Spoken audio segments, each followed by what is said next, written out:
By 1779, he was so well known that when a fellow Continental officer sent a press gang across the Delaware to board a brig under Barry's command, accompanied by several warning shots across the bow, all Barry had to do was seize his trumpet horn and identify himself, and the threat to his men ended.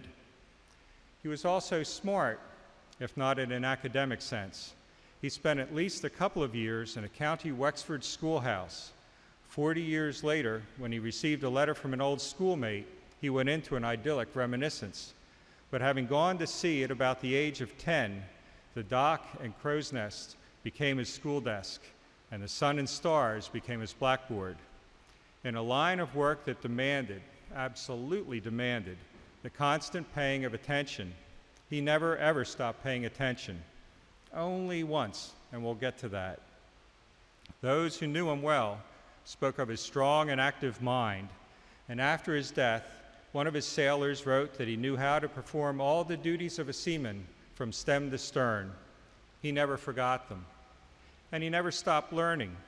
Prior to his one and only voyage to China, he sought out his friend and fellow captain, Thomas Truxton, picking his brain thoroughly in order to know, as best as he could, what he was in for, from the perils of the voyage itself to the particulars of Chinese customs and customs houses. When the Grand Hapo, the chief of customs, arrived on Barry's vessel and requested his sing-songs, the clever toys foreign governments presented him as gifts, Barry, unlike other American captains, came prepared and was rewarded accordingly with 2 bowls. It doesn't sound like much, but this reward for Barry's foresight was a godsend to his crew. After months of salt beef and pork, there was fresh meat for dinner that evening. He was ambitious, incredibly, unbelievably ambitious. He was born during the draconian reign of the penal laws, which banned Irish Catholics from owning land, the right to vote, worshiping their faith, even speaking their own Gaelic language. On one Irish city gate was emblazoned the words, "Enter here, Turk, Jew, or atheist, any man except a papist." From France, Montesquieu condemned the measures as conceived by demons, written in blood, and registered in hell.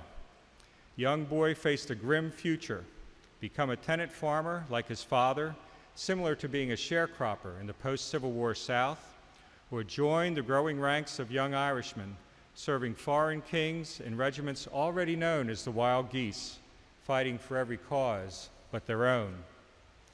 The only man in young John's life whose work allowed him to hold his head high was his uncle Nicholas, the ship's captain. For while Nicholas could never own the goods that were placed in his ship's hold, the penal laws forgot to ban the owning of ships to Catholics. Barry's first voyage was probably made under Nicholas's watchful eye. Just surviving the long, tedious, dangerous lot of a merchant sailor was, and still is, a feat in itself.